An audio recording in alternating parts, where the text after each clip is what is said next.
Bismillahirrahmanirrahim. Assalamualaikum warahmatullahi wabarakatuh. Tak terasa kita sudah sampai pada pertemuan ke-7 ya. Tetapi sebelumnya saya mohon maaf, ternyata saya masih punya hutang untuk video pertemuan 6 ya. Ketika minggu lalu saya tidak sempat memvideo, kita langsung daring Zoom ya. Dan gagal kan nge-recordnya via sekaligus meeting, sehingga saya mau nge-record tapi lupa kalau sudah kena weekend, itu mohon maaf. Jadi kita masuk ke pertemuan ke-7, insya Allah kalau memungkinkan, yang jelas bukan hari ini ya, saya membuat recording untuk pertemuan 6. Insya Allah akan saya upload, ya semoga Senin lah maksimal saya upload untuk outline pertemuan ke-6 beserta videonya. Karena kebetulan ada updating juga untuk fase pelaksanaan dan substantif testing yang minggu lalu belum sempat saya sampaikan ketika Zoom meeting. Baik, kita sekarang sesuai ini dulu aja, sesuai dengan tahapan di pertemuan kita yang ke-7. Hari ini kita sudah sampai pada fase terakhir dari proses audit TI, yakni pembuatan laporan. Nah, di sini ada 2 poin besar yang ditulis oleh Pak Reza Amini di dalam buku audit SI beliau. Yang pertama yakni tentang pembuatan laporan dan sekaligus isi dari rekomendasinya. Yang kedua terkait dengan laporan, yaitu rencana tindak lanjut, yang ini biasanya juga tercetak atau include di dalam halaman-halaman terakhir dari laporan akhir audit. Nah, kita bicara laporan dulu ya. Teorinya sebenarnya laporan audit itu ada berapa biji sih Bu, berapa tebel dan sebagainya. Baik, ini sekedar refresh dan ini adalah buku Pak Reza Amini. Jangan bosan melihat buku ini. Sebenarnya idealnya Anda lebih baik membeli buku ini sendiri ya, karena bukunya itu menurut saya sih isinya daging semua. Jadi karena beliau memang praktisi, jadi cerita-cerita di dalam buku itu sangat luar biasa, banyak info buat kita, apalagi buat Anda yang mungkin belum pernah terjun ke dunia audit yang sesungguhnya, sehingga punya gambaran nyata. Jadi di sana tuh banyak sekali. Walaupun bukunya nggak terlalu tebal, tetapi isinya bermutu sekali kalau menurut saya. Saya lanjutkan. Sekarang kita pada fase yang ketiga, yaitu yang warna hijau paling kanan ya, pembuatan laporan. Nah, jenis laporan audit. Yang tadi saya bilang ada berapa jenis sih laporan audit itu, kemudian berapa sih tebelnya dan sebagainya. Perlu Anda ketahui bahwa jenis laporan audit itu dibagi menjadi 3. Yang pertama yakni laporan awal. Yang kedua yakni laporan antara, dan yang ketiga yakni laporan akhir. Nah, laporan awal itu isinya apa saja? Ya rencana audit individual, kemudian tim, kemudian jadwal pelaksanaan dan masukan dari kick off meeting. Bukannya ini sudah ya Bu? Betul. Jadi kalau Anda perhatikan, isi dari laporan awal ini adalah gitu ya, dokumen rencana audit itu sendiri. Jadi di awal itu kayak semacam proposal itu kan ya, saya sudah bahas ini ketika di fase menjelang pelaksanaan ya, di fase di sini ketika di fase perencanaan, di akhir fase perencanaan menuju fase pelaksanaan, kita sebagai tim auditor itu kan wajib ya. Jadi saya sampaikan waktu itu di sini, akhir dari fase perencanaan menuju fase pelaksanaan itu kita membawa sebuah dokumen ya, kan begitu. Dokumennya itu disebut dengan rencana audit atau dokumen rencana audit. Nah, itu adalah laporan awal. Jika diminta, kita harus siap mencetak dan menyerahkannya kepada si pemilik pekerjaan audit. Kenapa? Karena memang kadang ada yang minta, kadang ada yang enggak. Tetapi sebagai seorang auditor profesional, kita harus sudah menyiapkan layoutnya dengan layout di sini berarti sudah covernya sudah ready, kemudian siap cetak, siap jilid gitu ya. Karena itu hak mereka. Jadi mereka berhak memegang dokumen ini, karena dokumen ini ibarat kalau kita di software engineering, ini ibarat dokumen analisis atau SKPL, spesifikasi kebutuhan perangkat lunak, di mana dokumen itu adalah dokumen kontrak yang mengikat kedua belah pihak. Jika di software engineering, dokumen SKPL adalah dokumen yang mengikat antara software engineer dengan si calon user atau customer yang membeli produk tersebut, maka ini juga sama. Dokumen rencana audit merupakan dokumen kontrak antara kita sebagai auditor dengan mereka sebagai pemilik pekerjaan yang otomatis membayar kita. Entah kalau kita di dalam atau first party, mereka membayar kita sebagai gaji bulanan, kan begitu ya, karena kita pegawai di sana. Tetapi kalau kita second party atau third party, si pemilik pekerjaan audit membayar kita untuk sebuah proyek audit. Sehingga dokumen ini merupakan dokumen kontrak. Tetapi ini ditambahkan, kalau Anda perhatikan tadi, ada juga penambahan satu poin yang tidak ada di dalam dokumen rencana audit. Ya tentu saja nggak ada, namanya rencana kan belum ada kick off meeting. Sedangkan kick off meeting itu adalah meeting terakhir dari fase perencanaan sampai kemudian si calon, atau bukan si calon ya, si pemilik pekerjaan audit itu langsung bilang, oke, sudah mas clear, domain, scope semua sudah clear, proses mana yang di audit clear, kantor cabang mana yang diaudit clear, silakan kerjakan. Kira-kira begitu. Jadi itu adalah hasil dari kick off meeting. Ketika si pemilik pekerjaan audit langsung mengatakan, oke, sudah ready, silakan lanjutkan. Nah, begitu ya. Jadi ini tadinya belum ada di dokumen rencana audit, sehingga ini harus ditambahkan hasil dari kick off meeting, dan itu terdokumentasi. Jadi kayak notulen gitulah ya. Jadi ada notulensi dari proses kick off meeting, dan notulensinya ini dilampirkan di akhir atau di lembar-lembar akhir dari laporan awal. Nah, ini dijilid, diserahkan ke mereka. Kita megang, mereka megang. Baru setelah itu kita melaksanakan, kan begitu. Nah, di fase pelaksanaan itu ada laporan lagi yang disebut dengan laporan antara, atau disebut juga dengan laporan pelaksanaan. Jadi ada 3 jenis laporan ya. Tadi ada laporan awal, ada laporan antara, ada laporan akhir. Tapi yang perlu dinotis atau yang perlu dicatat dari laporan antara ini adalah ada kalanya si pemilik pekerjaan audit tidak meminta laporan antara ini, gitu ya. Ini sebenarnya kalau kita bicara log gitu, ini log kita sebagai seorang auditor. Jadi perhatikan isinya, karena isinya adalah laporan per tahapan sesuai periode audit. Ya iya kan, kita kerja memang sesuai ini, gitu ya. Kemudian kita juga di sana kan ada daftar dokumen review. Tapi kan kita dengan melaksanakan proses audit di lapangan, kan akhirnya kita ada, oh ternyata ada loh dokumen yang tidak ditemukan. Kan kita catat itu semua. Jadi ini log aja, sebenarnya event log dari seorang auditor. Kemudian bagaimana pelaksanaan grup interview, termasuk di dalamnya foto-foto kan ya, ketika ada interview itu seperti apa, apakah dibuat bentuknya FGD ataukah one by one dan sebagainya. Tetapi itu semua terdokumentasi dari sisi tanggalnya, waktunya, fotonya, hasil temuannya, semua ya kayak laporan log aja gitu. Jadi kayak diarinya auditor gitulah ya. Kemudian kalau ada kuesioner, ya kuesionernya itu berapa banyak yang disebarkan, kemudian kepada siapa saja, dari beberapa yang disebarkan itu berapa yang tidak kembali, semua dilaporkan. Jadi sama kayak kalau Anda bikin laporan skripsi kan begitu ya. Kemudian ketika observasi diberikan penjelasan juga di mana tempatnya, kemudian objeknya di mana, tempatnya di mana, waktunya kapan, dan hasil dari observasinya itu sendiri apa, semua tercatat di sana. Termasuk kalau kita melakukan uji simulasi. Dan yang tidak kalah penting adalah kita mencatat juga jika ada permasalahan-permasalahan yang timbul ketika pelaksanaan audit kita jalankan.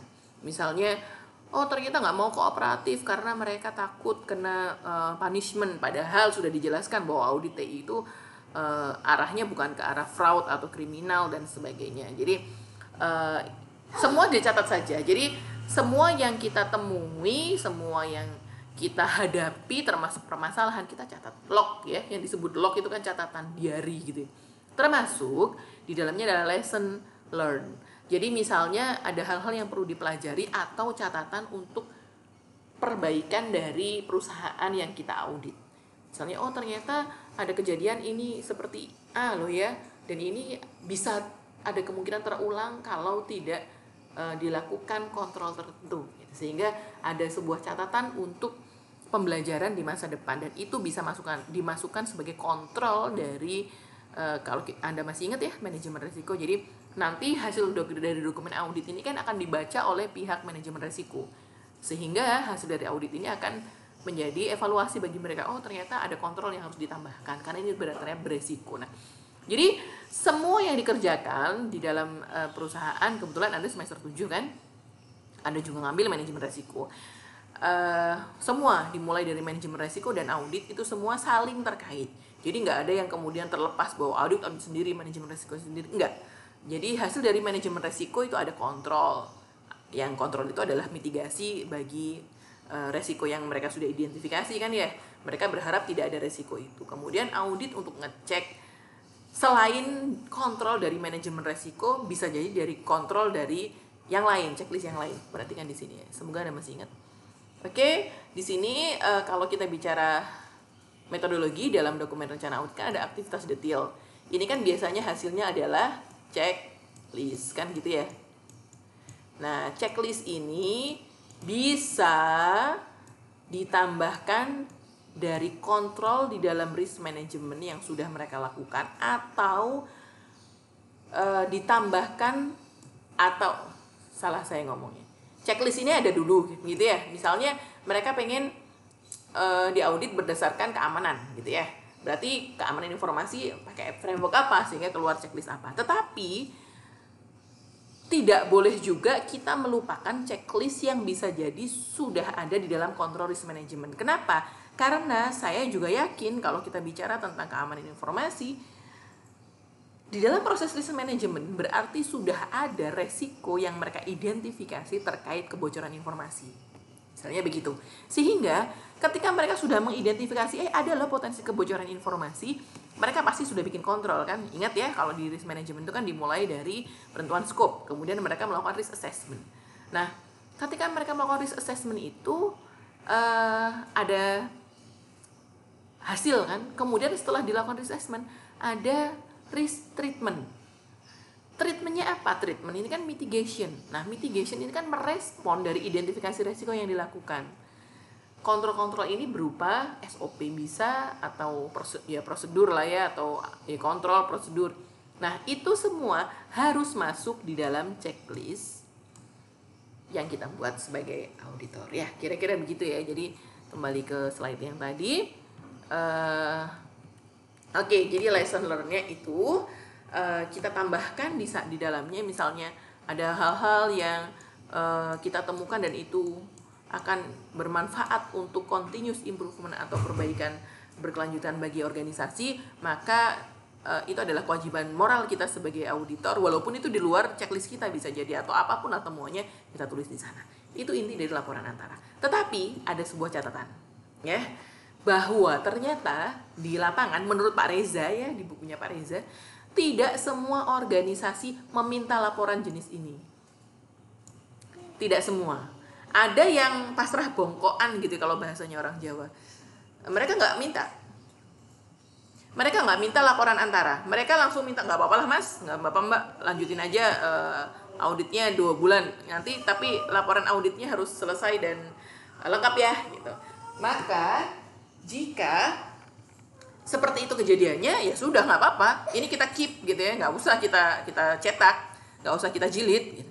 Kita nanti jadikan satu isi dari laporan antara ini dengan laporan akhir. Itu ya.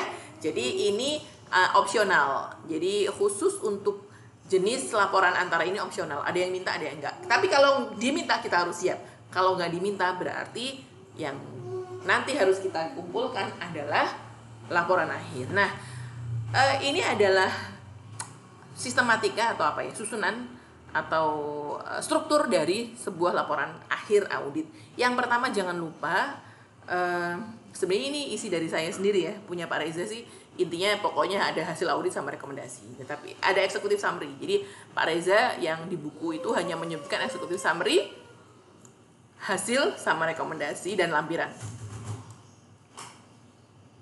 Sedangkan untuk ini, struktur ini saya ambil dari 2 tahun yang lalu ketika saya ngajar audit. Kebetulan kan saya juga pernah ngaudit ya. Jadi idealnya kalau kita bicara laporan itu kan harus meyakinkan, gitu ya. Bahkan kalau di bukunya Pak Reza di 103, di halaman 103, kalau Anda nanti kesempatan beli ya, Itu ditulis besar-besar dan dikasih tebal gitu warnanya, itu begini. Selama audit, auditor perlu memperlihatkan rasa percaya diri yang kuat, memperlihatkan kompetensinya, pemahaman dan empati terhadap kondisi auditi, bersikap adil dan persuasif. Auditor yang berburu temuan dengan bersemangat kemungkinan akan membuat auditi membangun jarak dan dinding dengan cepat. Sehingga auditor harus bersikap cukup santai dan ramah, tetapi harus sesuai tujuan, kan gitu. Jadi auditor itu tidak hanya dilihat performance secara physically kita atau body language kita, tetapi juga termasuk laporan yang kita kumpulkan atau kita serahkan ke mereka. Kalau kita bicara laporan audit, harganya kan mahal ya proses audit itu. Terus kira-kira kalau kemudian laporannya itu dijilid dengan lakban hitam, menarik nggak sih? Gitu kan nggak, apa ya, nggak relevan dengan uang yang mereka keluarkan, di mana harga proyeknya lumayan. Sehingga laporan audit itu kalau menurut saya first impressionnya adalah cover. Jadi covernya itu harus menarik sebagus mungkin. Ya, jadi bukan cover yang resmi gitu, nggak harus begitu. Buat cover yang gambar audit itu kayak gimana sih gitu ya, dibuat bagus. Kemudian ada cover depan, ada cover dalam. Nah, yang wajib ada itu executive summary. Executive summary itu isinya apa ya, hasil dan ya kalau di kita namanya abstrak lah ya. Jadi executive summary itu ngomongin tentang secara umum hasil auditnya seperti apa dan sebagainya. Kemudian jangan lupa daftar isi karena laporannya pasti tebal sekali sehingga memudahkan untuk siapapun membaca daftar isinya. Nah, intinya dari hasil audit perhatikan ini kan isi dari pekerjaan kita di laporan antara juga ya. Contoh uraian kegiatan, iya kan, di laporan antara. Memang yang tidak ada di laporan antara adalah ini, ya hasil auditnya, spider chart, CO chart, kemudian maturity level itu belum ada di laporan antara, kan antara belum selesai ya analisisnya. Tetapi untuk kegiatan sama temuan bukti di lapangan kan isi dari laporan antara. Jadi semua laporan yang mungkin tidak diminta oleh mereka kita jadikan satu di dalam laporan akhir sehingga mereka mendapatkan capture atau mendapatkan kisah atau mendapatkan cerita dari audit yang kita lakukan itu secara komprehensif di laporan tersebut. Mungkin itu ya bisa saya sampaikan di hari ini. Oh iya, lupa satu lagi tentang rencana tindak lanjut. Nah, yang tadi saya sebutkan di depan, RTL ini atau disebut juga follow up activities adalah sebuah lembaran-lembaran, mungkin nggak banyak, beberapa lembar gitu ya, mungkin 5-10 lembar, di mana isinya adalah komitmen antara si pemilik objek audit atau pemilik proyek audit dengan kita sebagai recommender. Kita kan merekomendasikan, sama kayak dokter itulah ya, kan kita auditor kayak dokter, kita merekomendasikan, oh ini masalahnya ini loh, kalau diterusin diabetesnya bisa membuat kerusakan ginjal, jantung dan sebagainya, sehingga Anda harus komitmen untuk diet. Nah, itu kan omongan kita, sehingga kita buatkan rencana tindak lanjut. Oke, dietnya itu seperti apa ya, cara makannya gini. Nah, itu semua rekomendasi akhir ditambah dengan komitmen mereka sebagai si pemilik proyek audit ke dalam kuadran prioritas ini. Jadi kita kan sudah memberikan temuan, kita sudah memberikan rekomendasi. Nah, mana yang akan mereka segera implementasikan, itu semua kita masukkan ke dalam kuadran yang prioritas tinggi. Di mana prioritas tinggi ini jika mereka menganggap itu murah dan cepat, gitu ya. Tetapi kita pokoknya sebagai recommender atau sebagai auditor yang memberikan rekomendasi, kita bilang bahwa ini signifikansinya tinggi, harus diambil dulu.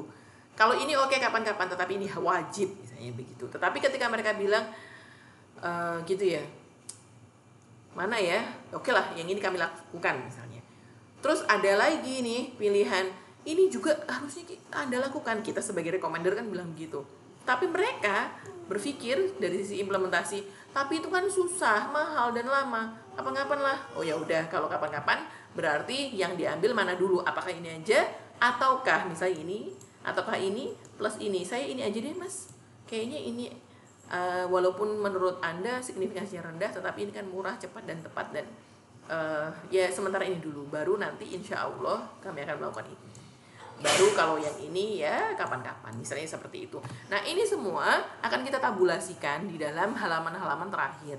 Jadi dari hasil temuan-temuan, oke, yang mau akan diperbaiki itu mana? Nah, akan ada tabel, di mana tabel itulah yang menjadi input dari proses manajemen risiko. Kira-kira begitu ya. Jadi hari ini, ini sudah end. Ini saya back dulu. Hari ini kita sudah belajar tentang pembuatan laporan, baik tentang jenis laporan yang tadi 3, dan juga jangan lupa inti dari laporan audit itu kan rekomendasi yang mereka tunggu, dan yang terakhir adalah di akhir laporan itu ada beberapa halaman yang isinya adalah rencana tindak lanjut, di mana rencana tindak lanjut itu adalah kesepakatan antara kita sebagai pemilik proses, bukan pemilik proses, pelaksana proses audit gitu ya, yang kita tahu dan menemukan hal-hal di lapangan, dan kita merekomendasikan, kita sebagai recommender, dan mereka sebagai pemilik proyek audit atau sebagai organisasi dan perusahaan yang memang merasa oh iya ya harusnya gitu, dan kita sepakat menggunakan kuadran RTL, menggunakan signifikansi itu untuk dibuat tabulasinya. Kira-kira itu yang bisa saya sampaikan hari ini. Jadi ya teorinya gampang, tapi kan masalahnya prakteknya ya. Jadi kayak lihat skripsi itu kan gampang bikin skripsi, tapi yang penting kan implementasi. Jadi gampang sih sebenarnya, pekerjaan kelihatan lah ya, kayak ngoding itu ya bisa, kalau kita belajar bisa. AI ya bisa, kalau belajar bisa. Manajemen risiko ya bisa, itu kan barang-barang kelihatan. Dimana insya Allah kalau orang lain bisa ya kita bisa gitu ya. Jadi itu yang bisa saya sampaikan hari ini. Mohon maaf hari ini kita nggak bisa Zoom meeting, karena kita harus ada rapat prodi ya. Kita terus berdoa semoga akreditasi prodi kita lancar. Nanti kalau memang dibutuhkan tenaga mahasiswa buat support bantuan, termasuk di hari H, karena hari H nanti juga asesor biasanya akan wawancara kepada beberapa perwakilan mahasiswa terkait dengan penyelenggaraan prodi yang mereka rasakan. Jadi kita nanti bersinergi lah untuk kesuksesan prodi kita semua. Saya akhiri, semoga bermanfaat. Assalamualaikum warahmatullahi wabarakatuh.